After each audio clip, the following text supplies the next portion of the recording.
So that's it. This is Nigeria right now.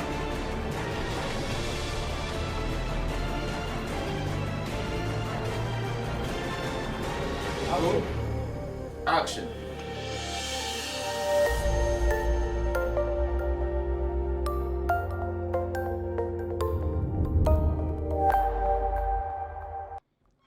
Honorable. Hello, Dixon. Thank How you, sir. are you? I'm good, sir. I'm Very good. well. My I'm pleasure. Good. My Please, pleasure. sir. Please, sir. The hot seat. I hope I can. Please. I need you to look the way you should look. Insignia. How you doing, sir? Thank you. My pleasure. How's Nigeria treating you? Well, Nigeria is treating us like it's treating every other person. Okay, on this show today, my guest is Honorable Kingsley Chinda, and he is the minority leader in the Green Chamber. We'll be engaging on topical issues. Honorable, just today, PDP seemed to have solved its internal problem. Is it over? Because just the other day, about the Southern Summit that was held, consultative summit that was held, you had a press conference, led the group that didn't like probably the constitution of that organization and all of that. And there are other issues that the party has had. But today, we were shocked to see that you guys did not pull the roof down and came out with a position all smiling and all of that. What is the state of the party at the moment? Well, let me tell you that is the PDP magic. And that's why I keep saying that the People's Democratic Party is the mother of all political parties in Nigeria. And because the PDP is the mother of all political parties, it has some level of maturity in handling its affairs. So even when it appears that heavens will fall, at the end of the day, heavens will not fall, and heaven has never fallen. So it's good to go now. So far, we are on track. And you also realize that the essence of leadership and management is you have problems and you're able to manage and land safely. So I think that all hands are on deck. Even those who complain within the party, those who scream and shout within the party, the essence of doing that is to make sure that we do the right thing and that we arrive at the El Dorado. And the chairman now, former acting chairman now, substantive chairman of the party, is that more like a vote of confidence that he has done well managing the internal squabbles of the party? Well, so far, you will agree that he has gone through turbulent times. Yes, he could have his own weak points, but he has his area of strength too. He has managed to be calm, to be calculative, and then to meander through the storm. So I think the only way to encourage him to continue with what he's doing, and then to also say, well, you might not be the best, but we still appreciate you can't throw your father away, is to give him that honor. And the party as a whole agreed. So the NWC is together now. The NWC, by God's grace, is together, and he will hold the position as national chairman up to the convention, where we hope, pray, and expect that a new NWC will be ushered in. Okay. What about the Wike factor, the FCT minister? Because out there, Wike is the one in charge. Can Wike allow the party to thrive and all of that? Those concerns that he raised, have they been handled? You can see that some of the concerns are being considered and handled. In fact, the outcome of the NWC, of the NEC meeting today, I think some of those issues we also resolved and dealt with them. One major that has been lingering for years is the issue of zoning. The party has done proper zoning, and the party was specific in her zoning today.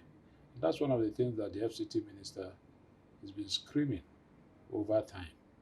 And let me say that, yes, Wike, if you are not being mentioned, either for good or for bad, it means that you are not active, you are not working. And once you are working and functional, people will keep mentioning you, some for good, some for bad.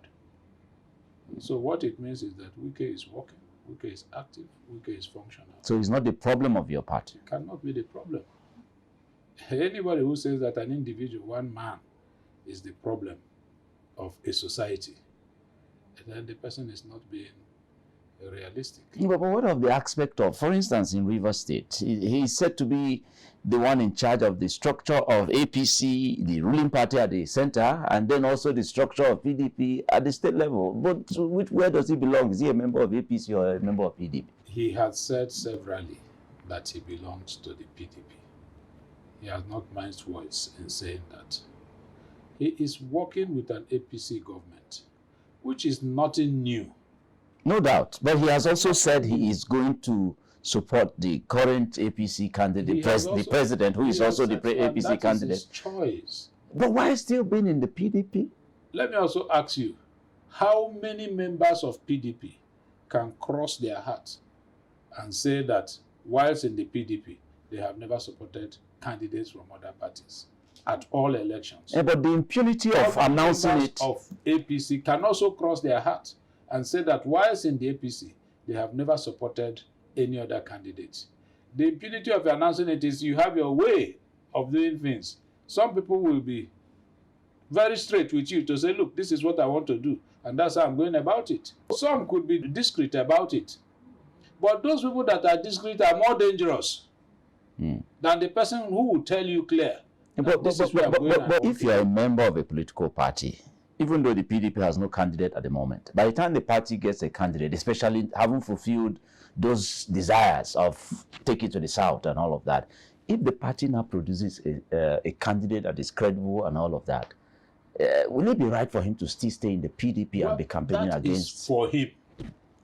No, I'm asking as a leader in the party, will it be right? Can the party bring its hammer on every members? I think that when we get to the bridge, we'll cross. That's why I said that is his decision. And when he takes a decision, he gives you reasons why he's taking that decision. Wike has never taken a decision without telling you, these are my reasons for taking this decision. Never. When he decided not to support the PDP presidential candidate in the last election, he gave his reasons. No, those reasons the public can, so they are germane, but now the party is going south. We'll get there. That's why I said until we get there, we cannot preempt or conjecture at this stage. So you don't see anything wrong with him. Yes, we appreciate that he's a minister under the ruling party, but the going public, that's demarketing your party, undermining your party, isn't it? You know, everybody has his style. And I think that as a party, we are doing well. We're looking at all the criticisms. We're looking at all the issues raised by members of the party. We take the issues raised and not the person. And then we're beginning to solve them. Today, we took a landmark decision to be firm on zoning. And you saw what happened, that everybody was happy. And that's how decisions should be. Decisions should be clear, firm, and equitable to all the parties. And that's what the party did today. And we pray that we'll continue in that trajectory. And once we continue in that trajectory, I can tell you that we'll come out in flying colors. Let's discuss Rivers a bit. As a Democrat, even though this seems to be belated now, at least it's on record that, a democratic institution was ousted or suspended to welcome a military administrator. What's your reaction as a Democrat, from, as a lawmaker? And how did it scale through in the Green Chamber? Firstly, it's not something that any true Democrat will be happy to usher in.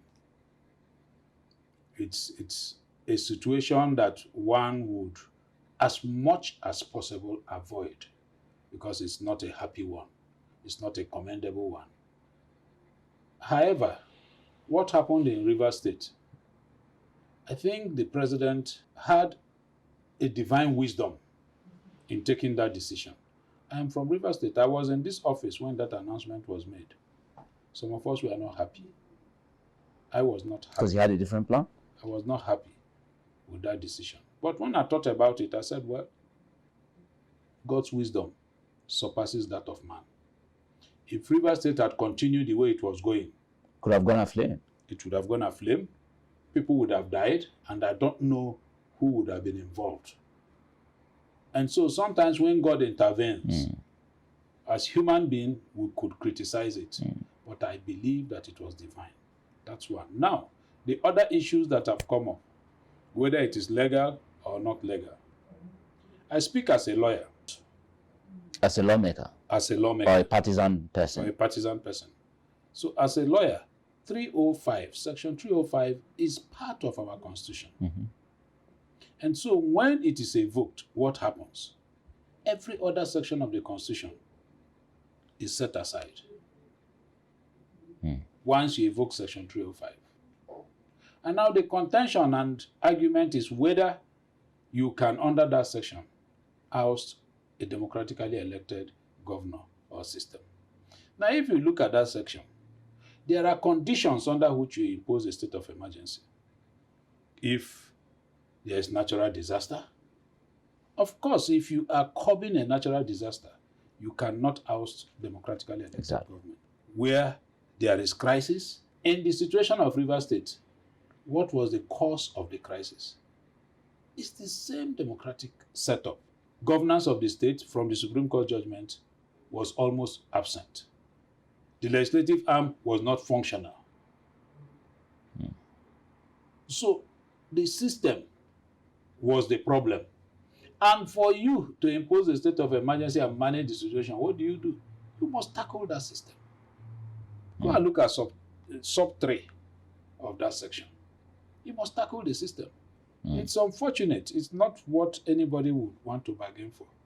But that is just the truth. But that sole administrator now organizing election into local councils, is that right? That's why I also say that if you look at that section, the section sets aside the provisions of the Constitution and empowers the president now to come up with proclamations or orders, executive orders. So the question you will ask is there an executive order which is now the law in the state that backs the action of Mr. President? And the answer is yes. I will be happy for some of these things to be tested in the law courts so that we can have clear pronouncement on them. And if we don't want this situation, we need to amend Section 305. Decision of the president averted an extreme position. Summary of what you have just given to us here. In the state. That's my belief, and that's why God intervened that way. And then you can imagine today we have resolved the issues. The family, the political family is together again. Everybody, there is peace. There is clear agreement between the parties. We have reconciled fully. If the president did not intervene and we continued on that trajectory and lost even one life, would it have been worth it? It wouldn't have been worth it. So it's not worth it at all in any way to lose a soul for the struggle for power. So I think that at every point in time, God has a way. But the aspect of PDP now, so is APC governing Rivers State now or PDP? Which party is in charge of PDP? The political party is not involved. You have a sole administrator in the state, but the governor will come back and he's a PDP governor. So PDP will come back to govern the state. I asked because of the local council election that is about to happen. The parties are all participating in the local government elections. So until the results are out, maybe by Saturday or Sunday, we would not know which council has PDP and which council has APC or which council has Labour Party or ADC or any other political party that is involved in that election. A desire and hope and prayer is that PDP should sweep all the local government councils in the state. Naturally, that should be expected. Okay, we'll take a break and then we'll come back. This is Nigeria Right Now with Dixon Irebo, and my guest is Honorable Kingsley Chinda, the minority leader in the Green Chamber.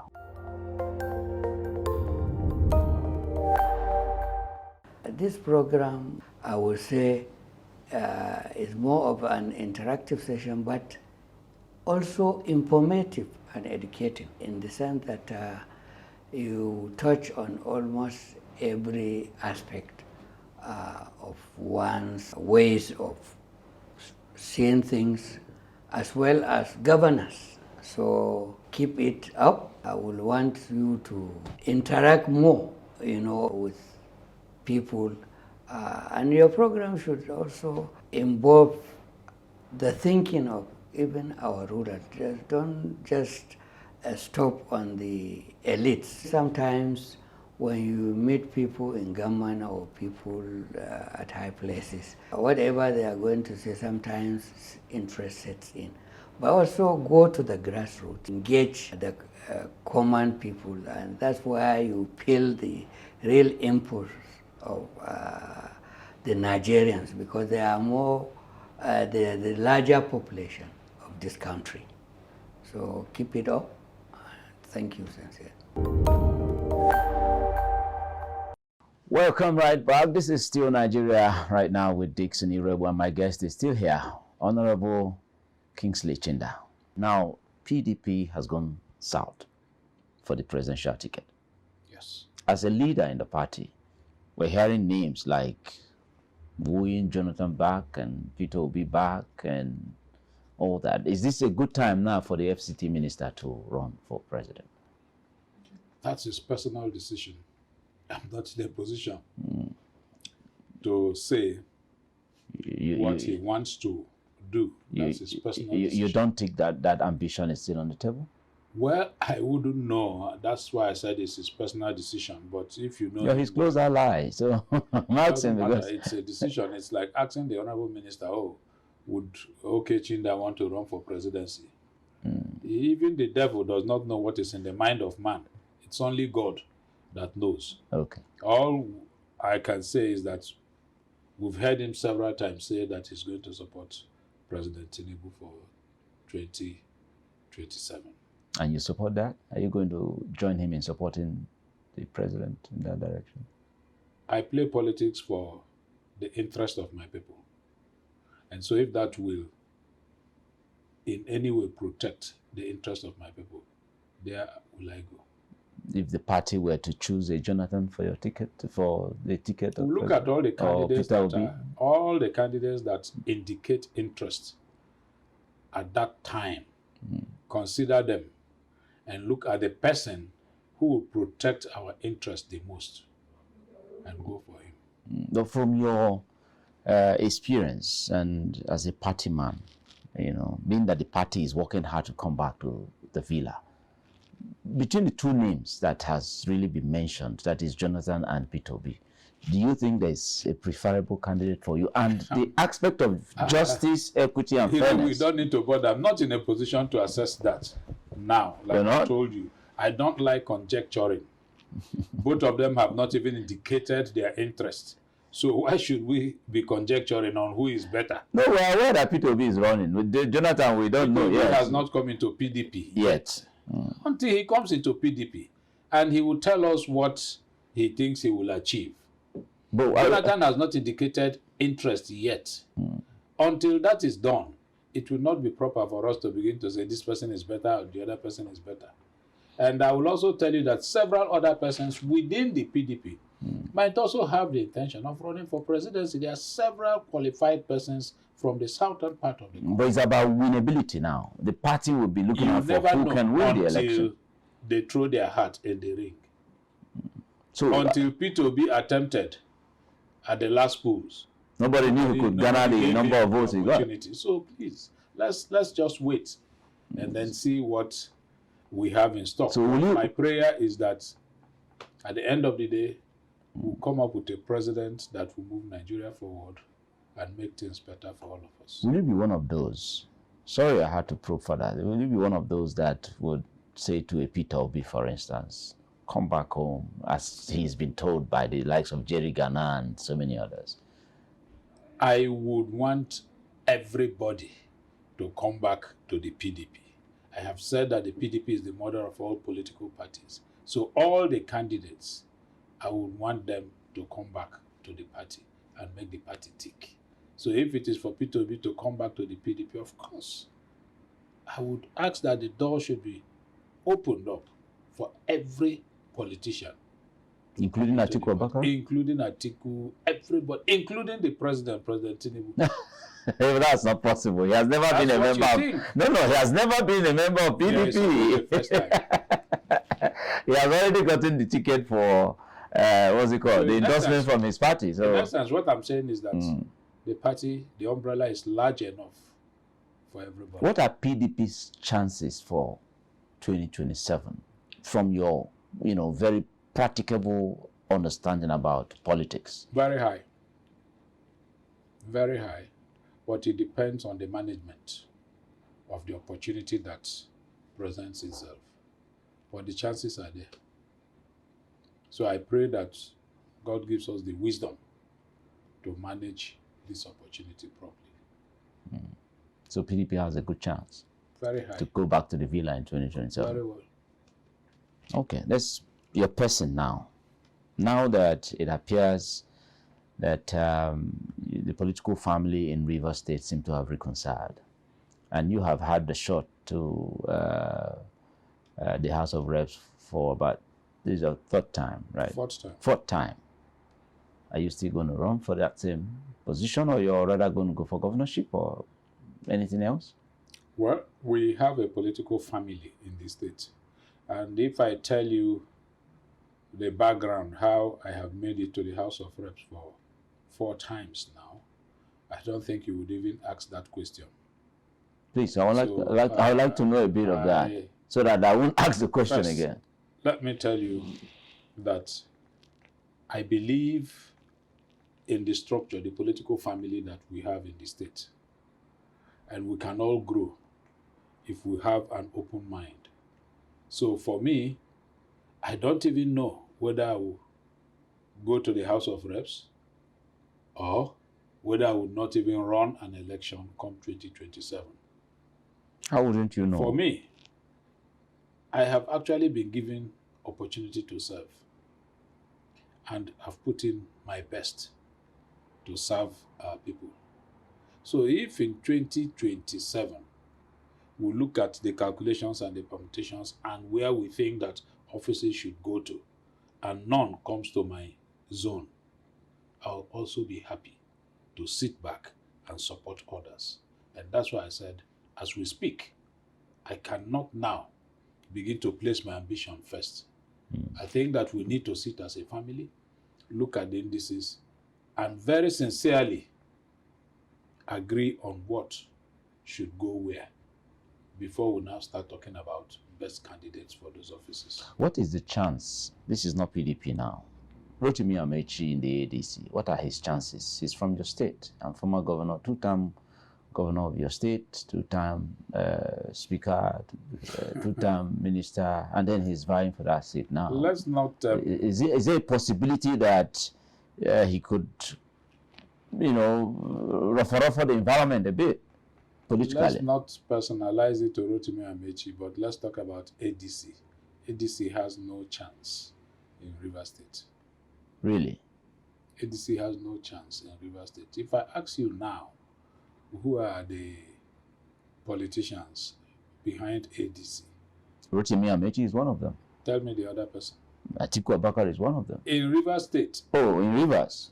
I wouldn't know. That's all. That's the only name you can mention clearly, right?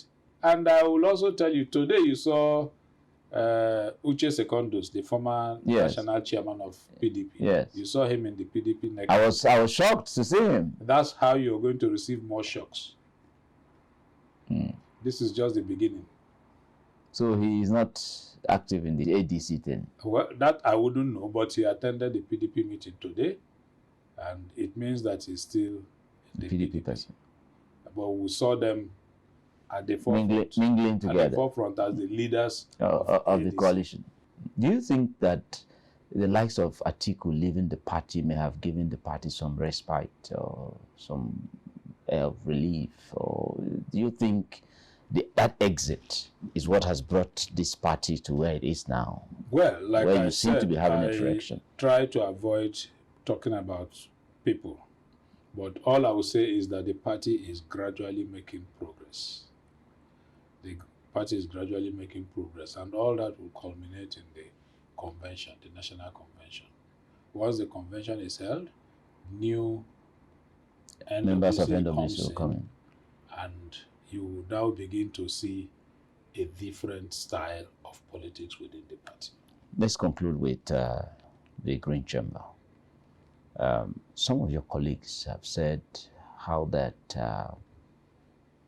contractors and all of that are old and all of that, and one is still wondering, yet the 10th Assembly is said to be more like a rubber stamp assembly and all that, with all the shortcomings of the government. How come that the likes of you are there and not able to assert the position that probably the yearnings of the Nigerian people? Well, firstly, let me agree that when local contractors are old, it closes the economy. It means that you won't have enough in circulation to make at least the ordinary man a little bit more comfortable. And that's why we have been calling on the government to ensure that they expedite action in payment of local contractors. We got that assurance from them shortly before the recess as the leadership of the assembly. We saw that as a very serious issue and took it up with the government. We got that assurance. The contractors are yet to be paid fully. Yes. And I can assure you that we are not taking it lightly. We, as an assembly, will push further and ensure that that is done. Then to talk about the 10th Assembly being a rubber stamp. When we started the 10th Assembly, on the aspect of minority leadership, I did tell members of the minority that I've been here long enough, and I will say that I have experienced it. I've experienced an assembly that is rancorous, that we fought all through. I've also experienced one that was relatively peaceful. And I've compared both. Both Nigerians, the country as a nation, and members of parliament benefit more when there is a seeming understanding between the executive and the parliament. Thank you very much, sir. My pleasure. Thank you. Nigeria right now with Dixon Iwebu, and I've been discussing with Honorable Kingsley Chinda, the minority leader in the Green Chamber. On this show, we'll always highlight that part in our national anthem that says that we may build a nation where no one is oppressed. And that is our focus on this show. I'll see you next week on this same show, Nigeria Right Now.